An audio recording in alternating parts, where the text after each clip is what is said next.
টিএসের নিবন্ধিত নিয়োগ বঞ্চিত শিক্ষক ফোরামের আজকের অবস্থান কর্মসূচি ও লং মার্চ পালন করা হচ্ছে।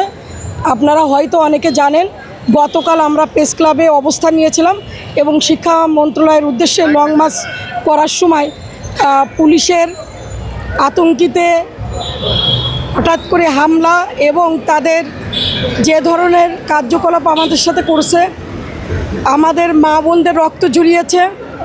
আমরা তীব্র প্রতিবাদ জানাই। কালকে আমরা শান্তিপূর্ণভাবে অবস্থান নিয়েছি এবং আমরা আমাদের দাবিগুলো প্রশাসনের মাধ্যমে উপর মহলে জানিয়েছিলাম, শিক্ষা মন্ত্রণালয় জানিয়েছিলাম, কিন্তু আমরা আশানুরূপ সাড়া না পেয়ে আমরা বাধ্য হয়ে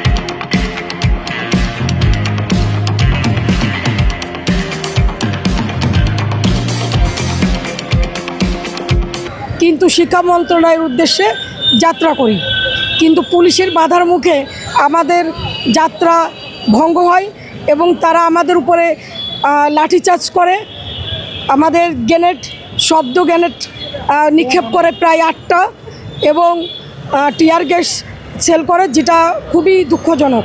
কারণ আমরা সংখ্যায় এতটাই কম ছিলাম এবং সুশৃঙ্খলিত ছিলাম যে আমাদেরকে এই ধরনের হামলা আমাদের উপরে আসলে ঠিক না। তারা কেন আতঙ্কিতে এই ধরনের হামলা চালালো সেটা আমাদের এখনও বোধগম্য হয়নি। প্রশাসনের তরফ থেকে আমরা বলবো যে আপনারা যাদের উপরে এই নিরীহ শিক্ষিত লোকের উপরে, যারা অস্ত্র ধরতে পারে না, কলম ধরার ব্রত নিয়ে আজকে মাঠে নেমেছে, তাদের উপরে আপনাদের এই হামলা কেন ছিল? আমরা তো কোনো উচ্ছৃঙ্খল আচরণ করিনি, তাহলে কেন সেদিন আমাদের বোনেদের আপনারা রক্ত ঝরালেন? কেন ভাইদের রক্ত ঝরালেন? আমরা তো শুধুমাত্র শিক্ষকের স্বপ্ন নিয়ে আমাদের যে অধিকার আদায়ের জন্য আমরা মাঠে নেমেছি, অথচ আপনারা আমাদেরকে রক্তাক্ত করে দিলেন। সুতরাং আপনারা আমাদেরকে বাধ্য করছেন রক্তক্ষয়ী আন্দোলনের জন্য। পূর্বে আমরা 200 দিনের আন্দোলন করেছি। গত সরকারের শিক্ষামন্ত্রীরা আমাদের কথা রাখেননি, আশ্বাস দিয়ে আমাদের সময় ক্ষেপণ করছেন, কালক্ষেপণ করছেন। বর্তমানে একই লক্ষণ আমরা দেখতে পাচ্ছি, একই আচরণ এই সরকারের কাছ থেকেও দেখতে পাচ্ছি। এই সরকারের শিক্ষা উপদেষ্টা, আইন উপদেষ্টা, শিক্ষা উপদেষ্টার বিশেষ সহকারী, এছাড়াও শিক্ষা মন্ত্রণালয়ের সিনিয়র সচিব, অতিরিক্ত সচিব, যুগ্ম সচিব, উপসচিব, এনটিএসসি চেয়ারম্যান মহোদয়দের কোনো রকম চারিত্রিক পরিবর্তন আমরা লক্ষ্য করছি না। তারা শুধুমাত্র আমাদের আশা দিয়ে যাচ্ছে এবং পরবর্তীতে আন্দোলনের ফলে উপদেষ্টারা কথা দিলেও, আশ্বাস দিলেও তার বাস্তবায়ন করছে না। সুতরাং আমরা আমাদের যে আশ্বাস তারা দিয়েছে সেই আশ্বাসের বাস্তবায়ন চাই এবং আমাদের যে আইনগত মতামতের বয়সের ছাড় পেয়েছি সেইটাকে ধরে আজকে আমরা চাই যে আপনারা আমাদের বিশেষ গণবিজ্ঞপ্তি প্রকাশ করে আমাদের নিয়োগ কার্যকর করবেন।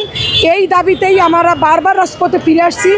1 জুনের যে অসমাপ্ত মিটিং আপনারা করলেন, সেই মিটিংয়ে আপনারা সিদ্ধান্ত নেননি এবং আমাদের জানিয়েছেন সিদ্ধান্ত নিতে পারেননি, পরবর্তীতে আবার মিটিং করে সিদ্ধান্ত নেবেন।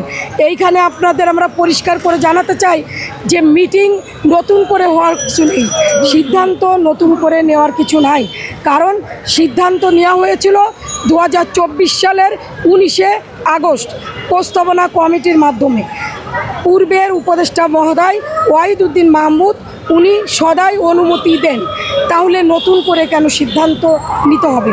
সুতরাং অনতিবিলম্বে বিশেষ গণবিজ্ঞপ্তি প্রকাশ চাই এবং আমাদের নিয়োগ কার্যকর চাই। ধন্যবাদ সকলকে।